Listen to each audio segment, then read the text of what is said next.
I just think instead of questioning us, you should be thinking about how you gonna explain to my pops that the reason you think we had something to do with some dead dude is because y'all ain't know where we was at. This is Bedtime Stories, Grownup Edition, Genesis, Part 13. When we left off, there was a whole lot going on in Texas. Natalia and Sincere's date was a success. He was even able to get her phone number so that they could keep in touch while he was on the road. When he told the fellas about his first date with Natalia, it was LJ who said, "Bro, she gave you the key. She asked you about the last book you read. And not only did she come for your neck when you tried to downplay the art of war, but her knowledge of the book and the fact that Angela trusted her to read that other book and come back to the office and teach everybody else what she learned is proof enough that she loved to read." Sincere said, "But I don't." Q said, "Nigga, you better learn to love it." Sincere said, "So I'm supposed to change who I am to meet her needs?" LJ said, "No, but you need to be interested in what she's interested in. And you need to share what you're interested in with her. Suggest that she find a book y'all can read together. You'll learn a lot by the book she chooses and the conversations y'all can have while y'all reading it." Sincere said, "So I'm supposed to find time to sit down with this woman?" Q said, "No, dummy. You agree to a book, read a chapter at a time. Call, FaceTime, email, and discuss the chapter." Saint said, "And to make it easier, you both come up with questions. Questions that you can answer, but questions that'll guarantee both of your answers will tell the other more about yourselves." Sincere said, "Sounds like you did that before." Saint said, "Yeah, because I actually like to read." Donovan said, "Y'all gonna start your own book club. Y'all just gonna be the only members." Sincere said, "But what about the things I'm interested in?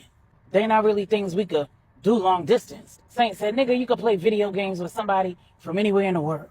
Hell, she might surprise you. She might be into that corny mess too." Donovan said, "What's wrong with video games?" Saint said, "Nothing if you're into that. But if she's not, challenge her to a game of ball." Sincere said, "What if she can't play ball?" Q said, "Man, you got to learn how to think outside the box. If she doesn't know how to play, you make fun out of teaching her." LJ said, "And all you really want to know is if she gonna go along with it. Is she gonna show interest in what you interested in?" Donovan said, "And if you smart, you'll make it a competition. If I'm getting the right read on her, she'll be into that, even if she's not in the ball. Make sure that whatever you put up for the wager is gonna be incentive enough for her to work hard to win." LJ said, "And don't make it sex, nigga." Sincere said, "Damn."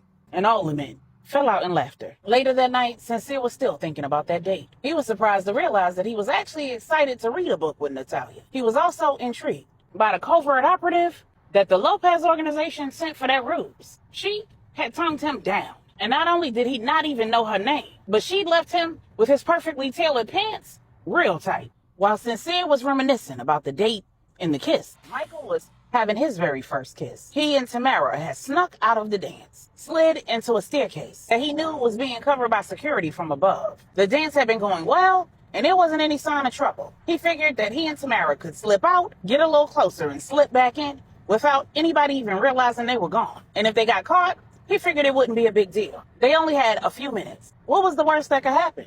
Outside, Saint was hidden in the bushes. Goggles in place, he was surveying the outside area as he made a sweep over the parking lot where several of Michael and Tamara's security had parked. He saw the trunk of one of the cars opening. He radioed the guard, who was supposed to be positioned at that back door, and didn't get a response.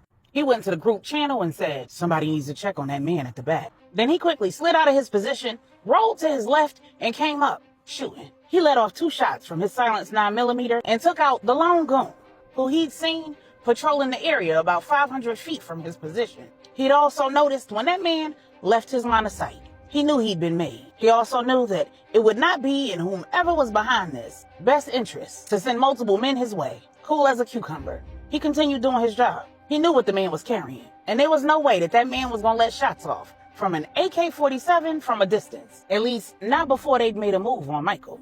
So he was gonna have to get close, and it didn't matter what his plans were, to pull a handgun, a knife, or go for hand-to-hand combat. Because while Saint was surveying the scene and sending that call, he had his ears peeled to the woods, so he didn't need to see the man to know that he was there. And despite the fact that Saint was in motion, those 2 shots he let off found their mark. The man went down like a brick in a pool. Saint relieved him of his radio, earpiece, and firearms, used the man's radio to communicate to his team, got him, and listened while whoever was calling the shots gave instructions. At the same time, Michael and Tamara had worked themselves into a frenzy. Michael heard his mother's warning in his head and did the right thing.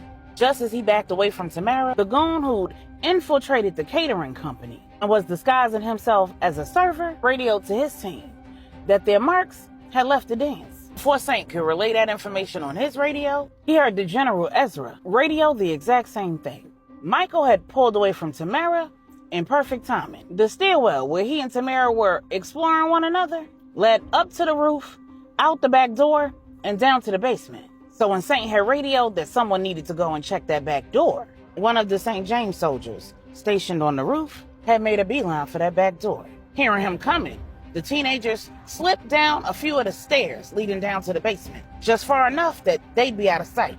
From their position on the stairs, they could vaguely hear the man having a conversation with somebody.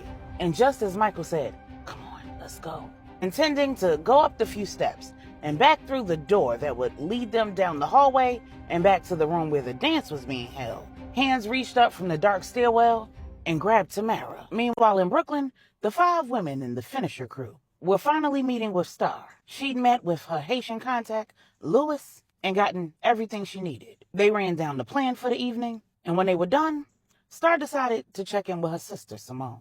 In Miami, Simone had turned Razor's world upside down. Immediately after the slideshow, police came in and arrested Razor at her surprise birthday party. The detective in charge had told Simone that she would be escorted to the police station to complete some final paperwork. Then she'd be brought back to the restaurant to pick up her vehicle. When Simone told him that she needed to finalize things with the restaurant first, he told her to just give him a call when she was done, and he'd send a patrol car back to pick her up. And that's what she did. Security was in place around the restaurant. And when they got the word that she'd be leaving in a marked patrol car, they decided to split up. Part of the team went ahead to the patrol division. They didn't go on police property, but they made sure to be parked inconspicuously and in a location where they could have eyes on that station. The other half remained low-key, right there at the restaurant. The plan was simple. Once Simone got in a patrol car, they'd head towards the station as well. They just would not follow the police car. Having security was certainly not a crime. They wanted to avoid interactions with law enforcement. So Simone patiently waited, the patrol car pulled up, and she got in. The security with her at the restaurant radioed to the security that was positioned in the general vicinity of the police station. And 20 minutes later, when Simone and the police officer who was escorting her didn't show up, the alarm was immediately raised. The lieutenant in charge of her security immediately tracked her cell phone.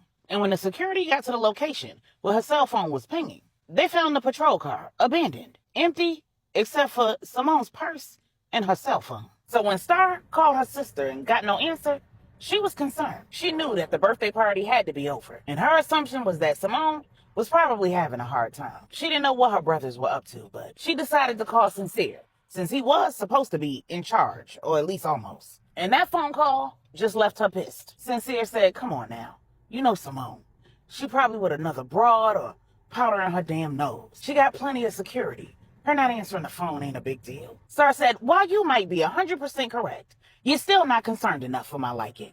And then she hung up. While the triplets were certainly closer to Saint, Sincere was the oldest brother. He was the one with the most pull, the one who they considered to be in charge. So his lack of concern and failure to even attempt to assuage Star's fears really jammed her Glock. If he wasn't going to at least verify that Simone was okay, then she was going to call in the big guns. She immediately called Catherine, but Catherine sent her a voicemail. She sent her a text saying, "I called Simone and she won't answer. I texted her and she has not responded." And Catherine quickly replied, "Focus on your job. Security has Simone." Star took that to mean that Catherine knew for sure that Simone was perfectly okay. What Catherine actually meant was that security had informed her that Simone was AWOL. Catherine had already made the call to dispatch more soldiers and canvass the entire area, from the restaurant to the police station. She'd already identified the officer who was supposed to be driving the patrol car that Simone had gotten in. And she'd already done what she did best. Before the alarm could even be raised at the police station, she'd located the restaurant owner, made him an offer he could not refuse, gotten a copy of the surveillance video that showed Simone leaving the restaurant and getting in the patrol car, and had the owner erase all footage from all cameras on the property, inside and outside, for the 30 minutes prior to Simone leaving and the 30 minutes after, making it appear that there was an unexplainable hour-long glitch in the technology. She also had a cleanup crew remove any signs that Simone had ever been in that patrol car. Police would eventually find the car. They'd most likely find the officer who should have been driving the car, but they'd have no way to prove that Simone had ever been picked up, and therefore, they'd have no reason to believe that she was missing. She also had security remove Simone's car during the window of time in which there would be no security footage, and paid the staff handsomely to all tell the same story, that Simone had gotten into her vehicle and drove off before the patrol car pulled into the lot. None of the staff would even acknowledge having seen the patrol car in the lot. Catherine knew full well that the patrol car was armed with a LoJack system, so it wouldn't take long for someone, dispatch the detective or the officer's supervisor, to attempt to make contact with him, be unable to, and then attempt to locate the vehicle. They'd find it off the beaten path, retrace the vehicle's movements, and know that the vehicle had been at the restaurant. The point was to ensure that the police didn't see Simone as a missing person, and therefore had no reason to investigate her disappearance or connect her disappearance to whatever had happened to that patrol officer. The last thing the St. James family needed was law enforcement asking the right people the right questions, and they needed to be the only ones looking for Simone. And the Five Families didn't need Star worried about her sister. They needed her focused on her job in New York. Meanwhile, in Dallas, the Queen Mother was looking at her brand new grandbaby in the NICU. When Portia's emergency C-section was completed, the baby was rushed to emergency surgery. She'd given birth to a baby boy, who Donovan had named Justice. Born at only 30 weeks gestation, Justice's lungs were underdeveloped. He was a little under 3 pounds. He was expected to be in the hospital for at least 10 weeks, because for most of the day, he'd been in heart surgery. He'd been diagnosed with a PDA, patent ductus arteriosus, a common heart issue in very preterm infants, where the ductus arteriosus fails to close immediately after birth. This blood vessel remains open during the time when unborn babies don't breathe on their own. Oxygen-rich blood flows through their umbilical cord and travels throughout their bodies without assistance from their heart or their lungs. At birth, these vessels close, so that as they take breaths in, their lungs can diffuse the oxygen into their bloodstream, into their hearts, and back out of their hearts. As soon as it was discovered that this vessel hadn't closed in Justice, Portia was updated, and Donovan and Maribel had to work real hard to keep her calm. She'd only had a quick glimpse of her brand new baby in the operating room before he was rushed off to the NICU. As she waited, not patiently, in her recovery room, her expectation was that she and her baby would be reunited soon, whether he'd be brought to her or she'd be brought to him. Thankfully, Maribel knew exactly what to expect from a 30-week fetus, and she'd done her best to prepare Portia for all the possibilities. That didn't stop Portia from losing it, though. She said, "Well, why the hell you in here with me instead of in there with our son?" Maribel said, "Because I am not a neonatal physician." Portia said, "I don't care nothing about that. You the only doctor among us. You need to be in that room. You need to be able to tell me everything that they do to our baby." Maribel said, "Portia, I'd just be in the way. No doctor wants another doctor standing over their shoulder. That's not my area of expertise. Even if you were my patient, your baby wouldn't be. The minute that baby's delivered, he becomes the responsibility of someone else. That someone is an expert in neonatal health. You have the best of the best working on your son. They'll do everything in their power to make your son whole, and they'll update you as soon as they can."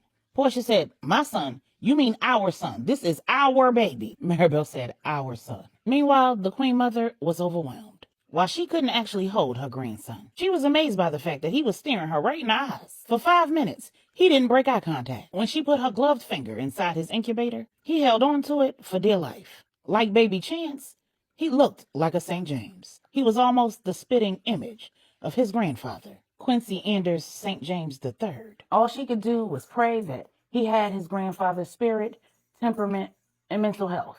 Because with 2 mentally ill parents, the odds were stacked up against him. And all day, the Queen Mother had been an emotional wreck. The best thing she could do with herself in her time was go back to the family complex in Denton and help the grandmother crew prepare dinner for Michael, his date, and their parents. But almost as soon as she was done, she headed right back to that hospital. Donovan had kept her updated. He told her that the surgery was underway, about Portia's behavior, how upset they both were that they didn't even get to hold their brand new baby, and that Maribel had pulled some strings to allow the Queen Mother to see her grandbaby in the NICU. She darn near had to peel Portia off of Maribel when Maribel said that she had to get home. Bella and Chance needed to see one of their parents, and she and Donovan had agreed that he would stay at the hospital with Portia. Donovan explained to her that Maribel would come back the following day, and he would go home. and Portia wasn't trying to let either of them leave. The Queen Mother said, "Girl, you are tap dancing on my very last nerve.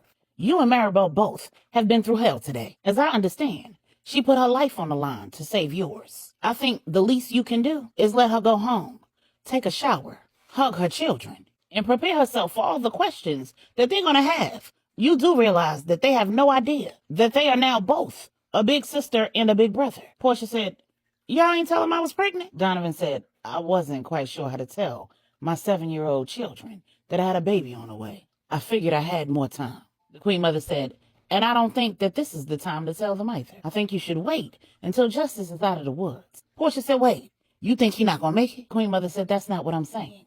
I'm saying that Donovan and Maribel should wait, at least until Bella and Chance can actually meet their little brother."